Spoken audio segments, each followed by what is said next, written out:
Welcome to We Are Carroll, a service of the Community Foundation of Carroll County. I'm your host, Kayla Selinsky. Today, we speak with Jason Garber, president of the planning committee of the Westminster Pride Festival. We learn about the history of the festival and how the Westminster Pride Festival works with the Community Foundation of Carroll County. To learn more, visit westminsterpride.org. Remember, you can learn more about the Community Foundation of Carroll County on our website, wearecarroll.org. Stay with us.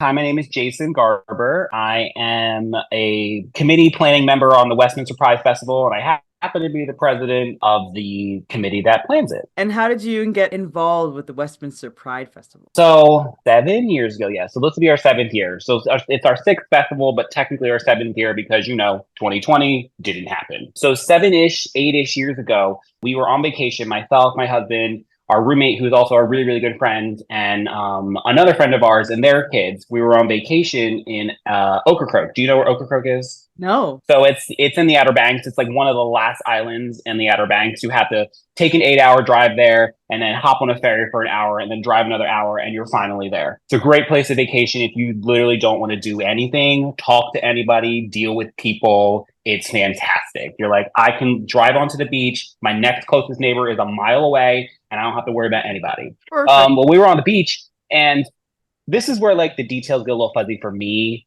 just because everyone else around me says this is what happened, but like I must not have been paying attention very well. But apparently we were talking about it on the beach, and my friend, she grew up with she had a gay uncle, and she has multiple children, and multiple of her children identify as part of the LGBTQ plus community. And she was saying that she wants to create this like safe space in Westminster so that people like, she can honor people like her uncle and help people like her kids and future generations feel like they have a safe space to be in and feel like they are accepted and welcome, because, it's Carroll County. It's not the most accepting and welcoming place. It's this little red dot in a sea of blue for Maryland. And it's just not the most ideal place to be if you're not like straight and white, And so the idea was kind of born out of us being on the beach and just talking about how we wanted to maybe make a difference in Westminster a little bit and how we would go about doing that and what that would even look like. And the Pride Festival was kind of just born out of that. So what does the Pride Festival do? So our mission statement that we have on our website, and which is also on the foundation's website as well, is the Westminster Pride Festival Fund exists to ensure the success of a yearly festival that includes information, support, music, art, food, and overall acceptance and solidarity within the LGBTQ plus community, their allies, and the Carroll County community. The Westminster Pride Festival will create a safe space for LGBTQ plus community to express themselves, increase visibility, and foster respect to those who want to express their own sexual and gender identities. We endeavor to make this a yearly event that will ultimately lead to the scholarships for the education of the LGBTQ plus students. So that is essentially our mission statement, which what we do for the community is we create a safe space for the LGBTQ plus community and anyone who feels like they don't fit in with quote unquote normal society, whatever that means to you or to who's ever listening to this. And it's the main, other than creating a safe space, the other main goal would be to make sure that we are helping a marginalized group like the LGBTQ plus community further their education, help them with money, give them a scholarship, give graduating seniors scholarships to continue their education at whatever college they decide to go to help them be productive, wonderful members of society.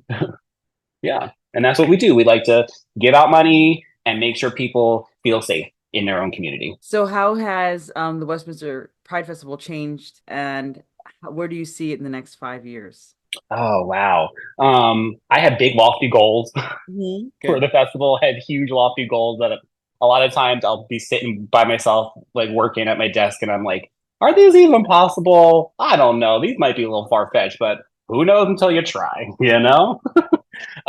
We've changed a lot. When we first started 7 years ago, it was a whole different group of people on the committee than you see now. When I originally started, I was the secretary. I wasn't the president. I wasn't running it. I was taking the meeting notes and sending the meeting notes out to everyone. And that is what I was doing, because I'm good at note taking and I listen a lot. But then after a couple things happened, the original group kind of split up a little bit. Some people left just due to personal reasons or whatever. I ended up having to become the president to keep it going and keep it moving forward.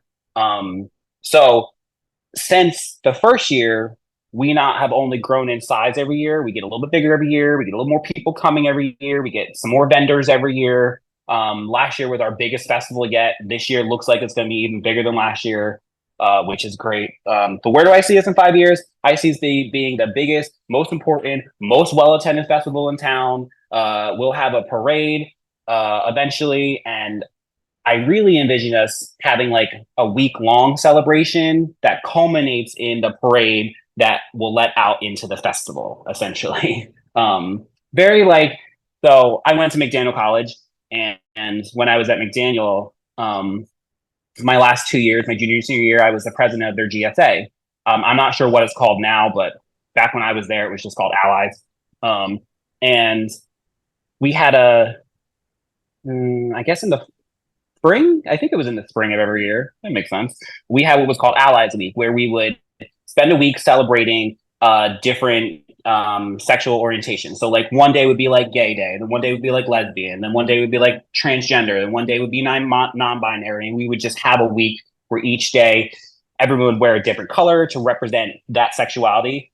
And then on top of that, we would have different events each day. Like we had one event that was we called it Stomp Out the Hate, and we had bubble wrap in the quad, and people could come and step on bubble wrap, and you're stomping out the hate. Like it was kind of cool. It was like a fun little thing to like represent us trying to like make sure everyone is just nice to each other, but also like pop some bubble wrap, because who doesn't like popping bubble wrap? And that's kind of what I envision for the festival eventually, is having like a week long celebration where we do like, I know my husband really wants to do like an LGBTQ restaurant week where we've gone around to businesses who are open and affirming businesses who accept LGBTQ plus customers.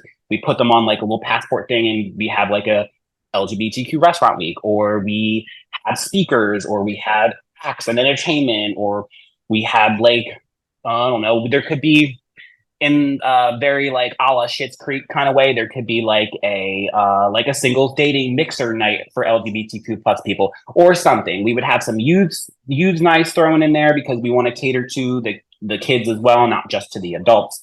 So that's kind of where I see us. I see us like having the biggest and most important and most impactful festival in town, and then not just having a day to celebrate, but having a week to celebrate. That's brilliant. You know?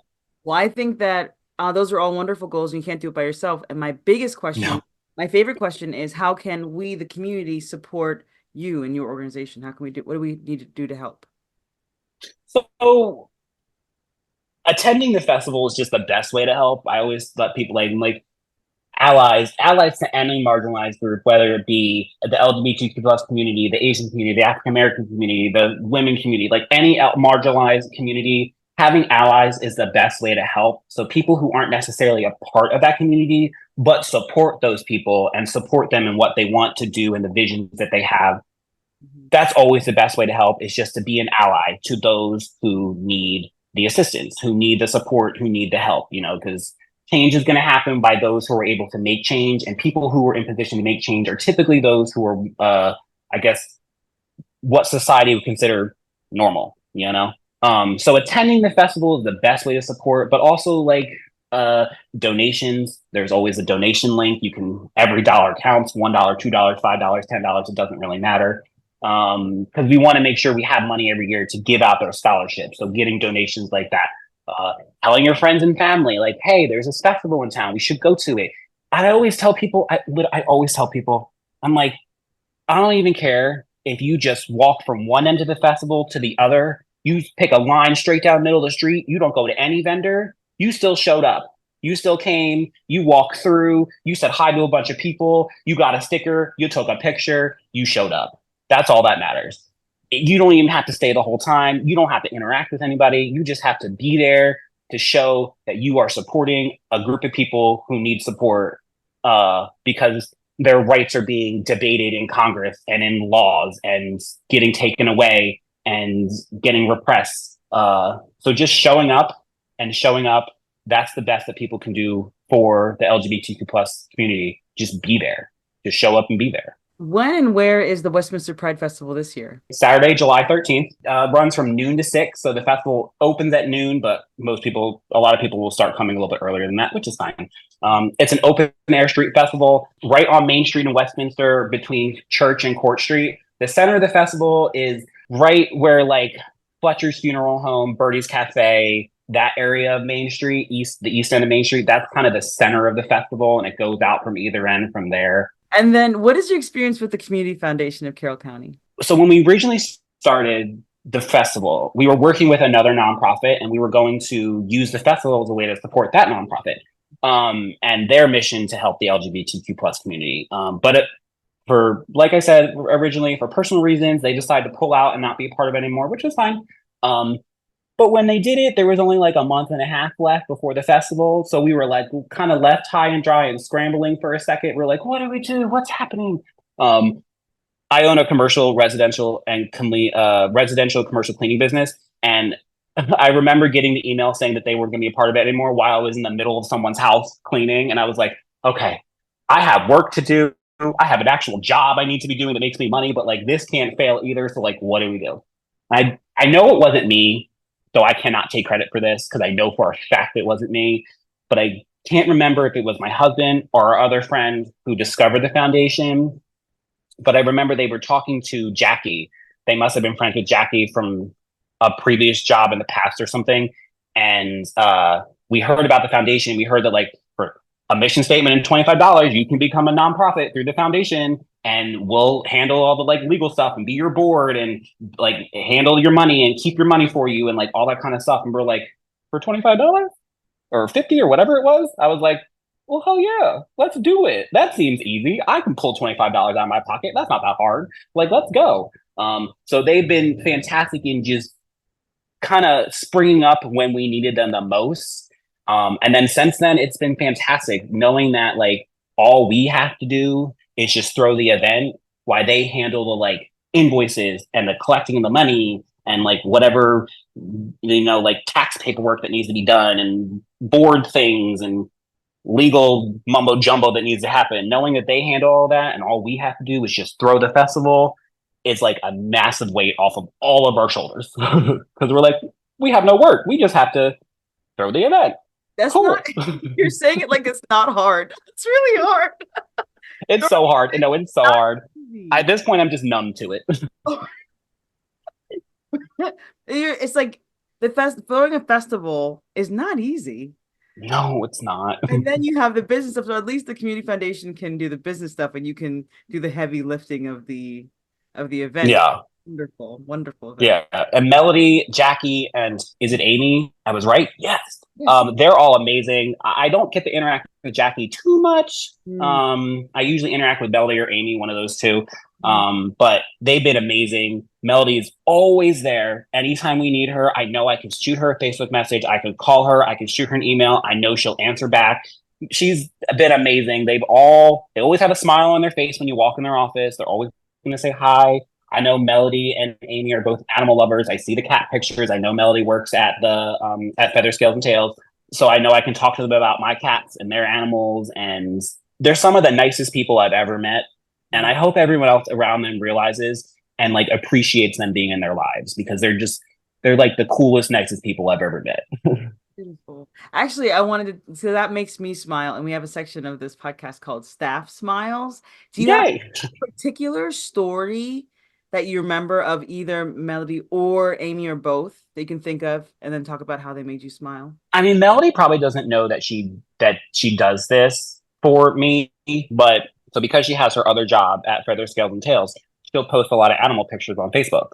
Like recently, she just posted a picture of her holding a little possum, and it was so cute with the big ears, right? And I was just like, oh, that is precious and adorable and so cute. I just want to smush his little face. And so she doesn't even know that she does it, but her just posting stuff like that just makes me smile every single time. I'm like, her just with the animals, it just makes me happy. And it's not like one specific instance or moment, because let's be honest, I have the worst memory on the planet. Something could happen, and 3 hours from now, I'll be like, "You say what? You said that to me? I don't remember this. No. It never happened." So I would say it's because I can't think of a specific moment or event or conversation. Anytime I see Melody post anything with any animal on Facebook, just automatically brings a smile to my face, a little giggle, and I'm like, oh, that's so cute. And then I keep on moving on. So, if we want to learn more about the Westminster Pride Festival, where do we go? Oh, okay. You visit our website at westminsterpride.org, and it'll have everything you want on there. How to become a sponsor, how to be if you want to be part of the entertainment. You're in a band, you're a drag queen, something. If you want to become a vendor or a volunteer, we have scholarship. Obviously, we give out scholarships every year. We give out a grand prize, and then last year we were able to give out two runner-up prizes as well. We gave out a total of $4,000 last year, which was amazing. And then how to make a donation. And then there's a whole FAQ section. So literally anything and everything you need to know about the Pride Festival, you just have to go to our website at westminsterpride.org.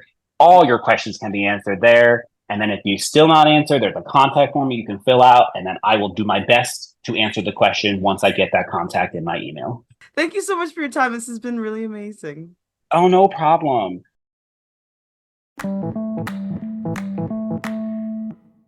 Thank you so much for listening to this episode of the We Are Carol Project. To hear more episodes, please visit wearecarol.org. That's wearecarol.org. Talk to you next time.